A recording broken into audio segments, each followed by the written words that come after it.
The HOA violation notice was taped to my front door when I got home from the grocery store. Bright orange paper, impossible to miss. $15,000 in accumulated fines for unauthorized landscaping modifications and failure to comply with previous violation notices. $15,000 for planting vegetables in my front yard. He stood there holding my groceries, reading that notice over and over, and I felt something crack inside me. Not just anger, though there was plenty of that, but something else. A kind of exhausted resignation. The feeling that maybe they'd finally won. Maybe it was time to just give up and sell. But here is what I didn't know. I wasn't the only one holding one of those orange notices, and what happened when my neighbors and I finally started talking to each other. Really talking. Reminded me that community isn't about rules. It is about people. And sometimes, people surprise you. If you've ever felt powerless against people who seem to have all the control, you are in the right place. Hit that subscribe button because this channel is about the moments when ordinary people find their voice and change everything. Like this video if you believe that neighbors can become allies when it matters most. And please share in the comments about a time your community came together for something that mattered. Let's remind each other what is possible when people stop being afraid. Now let me tell you what happened when an HOA tried to fine me out of my home. I moved into Meadowbrook community 3 years ago after my divorce. It was all I could afford, a small townhouse in a neighborhood with an HOA that seemed strict but manageable. Beige, approved paint colors. No visible trash cans.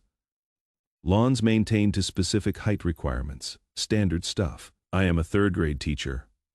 I make $48,000 a year. After the divorce, money was tight. Really tight, and grocery prices kept climbing while my salary stayed frozen. So last spring, I did what my grandmother had done during the Depression. I planted a garden, tomatoes, zucchini, lettuce, herbs. I tore up half my front lawn and put in raised beds because my backyard is pure shade. Nothing grows back there. The garden was beautiful, neat, organized, abundant. My students loved hearing about it. I'd bring in tomatoes to share with my teacher friends. For the first time since the divorce, I felt like I was managing, like I was going to be okay. Then the notices started. First notice, unapproved landscaping modifications. Please submit plans for board approval. I submitted plans, detailed drawings, plant lists, maintenance schedules. They denied them. Front yard vegetable gardens are not consistent with community aesthetic standards. Second notice, continued violation, $500 fine. Remove unauthorized plantings within 14 days. I went to a board meeting, stood up during public comment, explained that I needed this garden, that I was food insecure without it, that it was neat, well maintained, and hurting absolutely no one. Board president, a retired real estate investor named Gerald Hutchins, barely looked up from his phone. Rules are rules, Miss Patterson.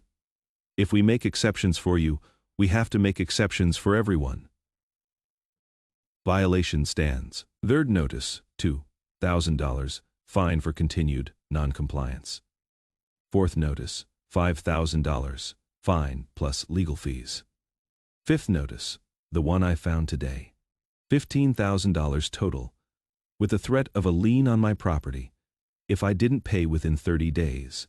$15,000 I didn't have for a garden that was feeding me. I was standing in my driveway, still holding that orange notice, when my neighbor Rosa walked over. She is 72, lives 3 houses down, and we'd exchanged maybe 20 words in 3 years. Friendly waves. Nice weather comments. That is it. She was holding an orange notice too. You got one, she asked. I nodded, not trusting my voice. Mine's for my granddaughter's wheelchair ramp, Rosa said quietly. $8,000 in fines. They say it is not aesthetically consistent. It has been there for 6 months. I had to build it when Maria moved in with me after her accident. They want me to remove it or face a lien. I stared at her. They're fining you for a wheelchair ramp and threatening to foreclose if I don't pay or remove it. We stood there in my driveway, 2 women holding orange notices, and something shifted. A kind of recognition passed between us. How many other people do you think got these? I asked. Rosa looked down the street. Let's find out. We walked the neighborhood that afternoon, knocked on doors, and we found them. Marcus, 2 streets over, $6,000 in fines for installing solar panels without board approval. He'd submitted the paperwork, it had been lost. Then he'd been fined for proceeding without permission. The Johnsons, $4,000 for painting their front door navy blue instead of the approved colonial blue. They looked identical to everyone else. The HOA had hired a color consultant to determine the violation. Elderly Mr. Kowalski, $3,500 for his son parking a work van in the driveway overnight. His son was a plumber who lived with him and cared for him. The van had to be somewhere.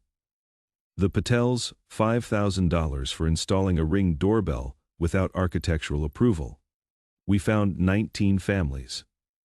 19 families holding orange notices, totaling more than $120,000 in fines. All issued in the past 8 months, all for minor violations or things that shouldn't have been violations at all. We gathered in Rosa's living room that evening. 19 families crowded into her small house, many of us meeting for the first time despite living on the same streets for years. Why is this happening now? Someone asked. The HOA's always been strict, but this is different. Marcus, the solar panel guy, had done some digging.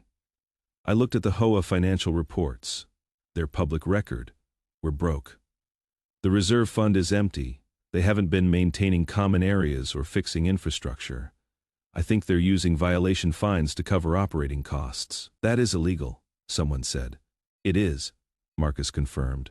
But who is going to fight them? Most of us can't afford lawyers. The room went quiet because he was right. The HOA board knew exactly who to target. People who couldn't fight back. People who just pay or sell rather than face legal costs. But here is the thing about cornered people. Sometimes they get creative. Rosa stood up, 72 years old, barely 5 feet tall, and absolutely fierce. My husband and I bought our house in 1983. We raised 3 children here. I am not leaving because some bully with a clipboard says my granddaughter's wheelchair ramp hurts property values. What do you suggest? I asked. We go to the next board meeting, all of us, and we demand answers. They'll just ignore us, Mr. Kowalski said, like they always do. Not if we bring proof, Marcus said. He looked around the room. Everyone here.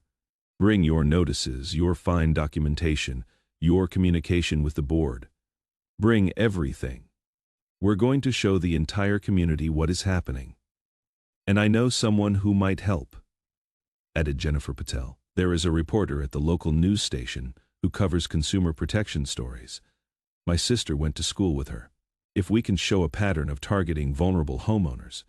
The room started to buzz for the first time in months, maybe years. People were talking to each other. Really talking.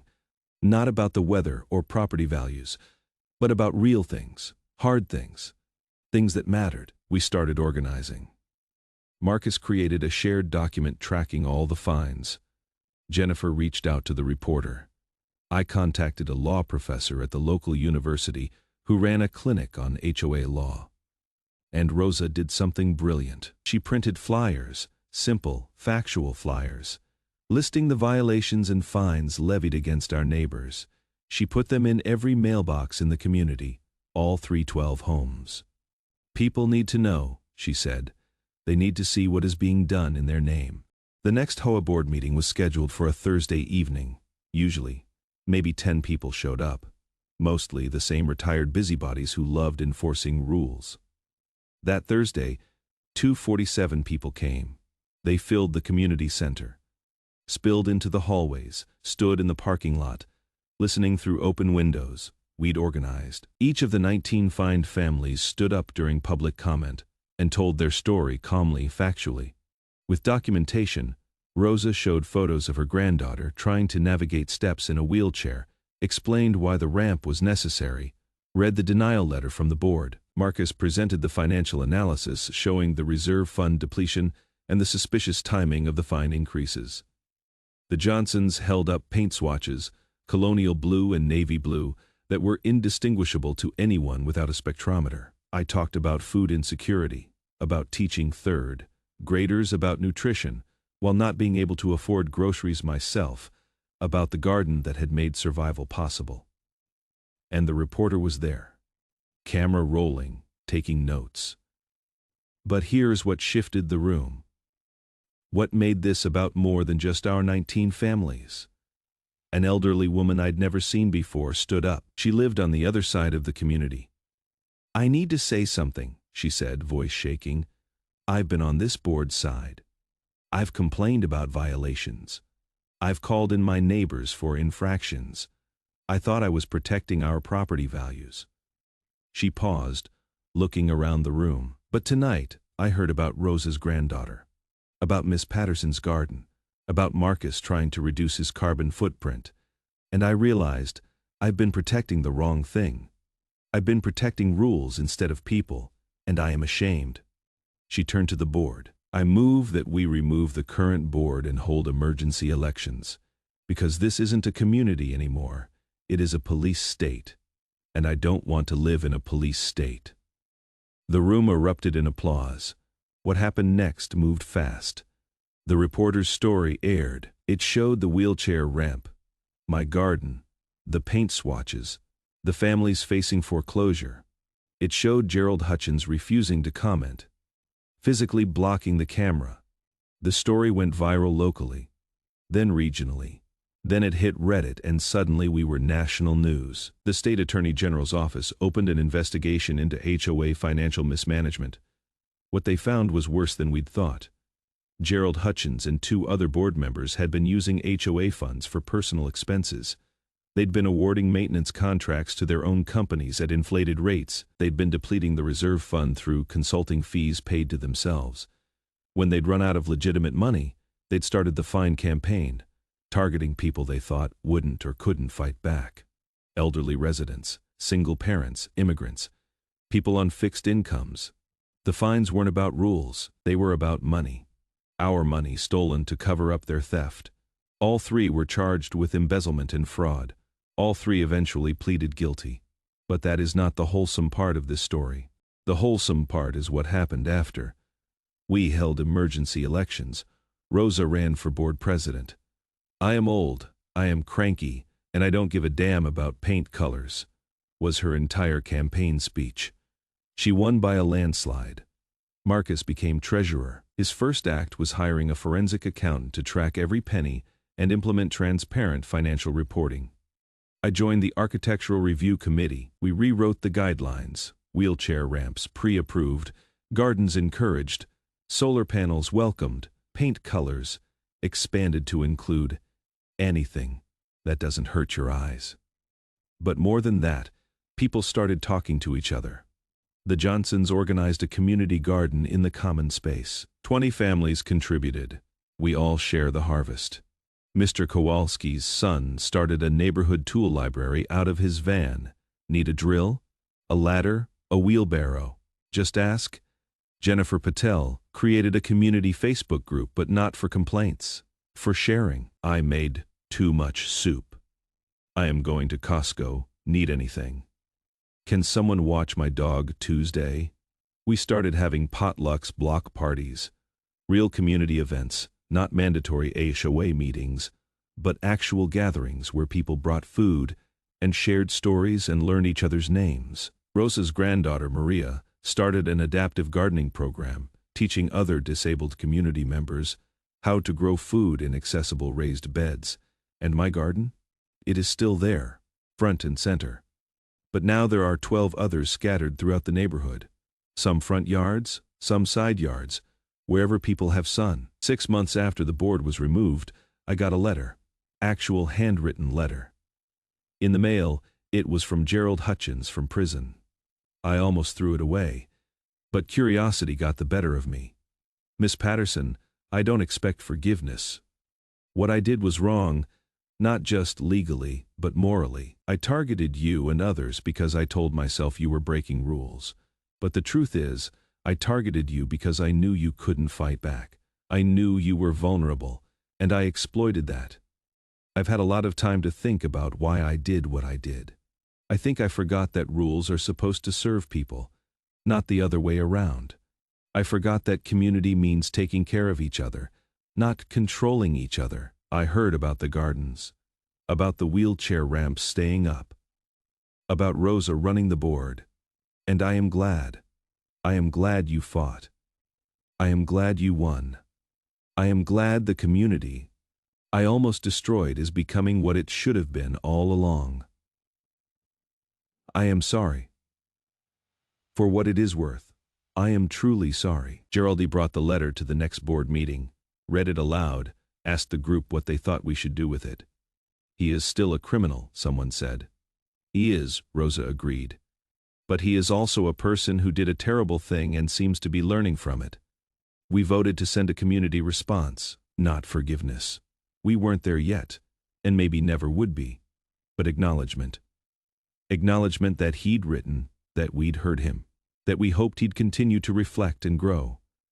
Because that is what community means, even for the people who hurt us, maybe especially for them. I think about that orange notice sometimes, the one that said I owed $15,000 or lose my home. How terrified I felt, how alone. But that notice, that awful, threatening piece of paper, it made me knock on Rosa's door. It made us walk the neighborhood. It made 247 people show up to a boring Thursday meeting. It forced us to see each other. Really, see each other, not as violations or problems or threats to property values, but as neighbors, as people, as a community. My grandmother used to say, hard times show you who your people are. I always thought she meant hard times reveal who is loyal and who is not. But I think she meant something else. Hard times show you who your people could be, if you are brave enough to reach out. If you are willing to be vulnerable, if you knock on doors and say, I need help, do you? I thought I was fighting for my garden, and I was. But I was also fighting for something bigger. The idea that community should lift people up, not tear them down. That rules should serve human dignity, not replace it. Here's what I know now. The HOA that tried to find me out of my home did me a favor, not intentionally. But by pushing so hard, by being so cruel, they forced us all to choose, accept it, or fight back together. We chose together, and that choice transformed everything. We're not a perfect community. We still disagree about things. Some think they're still too strict, but we talk about it. We show up to meetings. We know each other's names. Last week, I brought tomatoes from my garden to Rosa's house. She made salsa and invited 12 neighbors over. We sat on her patio, the one with the wheelchair ramp that is staying forever. And we ate chips and talked about nothing important. That is community. Not rules, not enforcement, not perfect lawns and matching mailboxes, just people, sharing food, looking out for each other, being human together. The HOA tried to find me out of my home. Instead, they gave me 19 new friends, a garden that feeds the neighborhood, and proof that ordinary people can change things when they stop being afraid. I'll take that trade any day. If this story inspired you, please hit that like button. Subscribe if you want. More proof that neighbors can become allies when it matters. But here's what I really want to hear. Tell me about your community. Have you ever organized with your neighbors? Have you ever fought for something together? Or if you haven't, what would it take for you to knock on your neighbor's door and start a conversation? Drop your stories in the comments. Let's remind each other that we're not as alone as we think, that community is possible, that ordinary people have more power than we realize. Thank you for listening, and if you are facing something that feels impossible, consider knocking on a few doors. You might be surprised who shows up. Rosa says to tell you, be brave, be kind, and always approve the wheelchair ramps.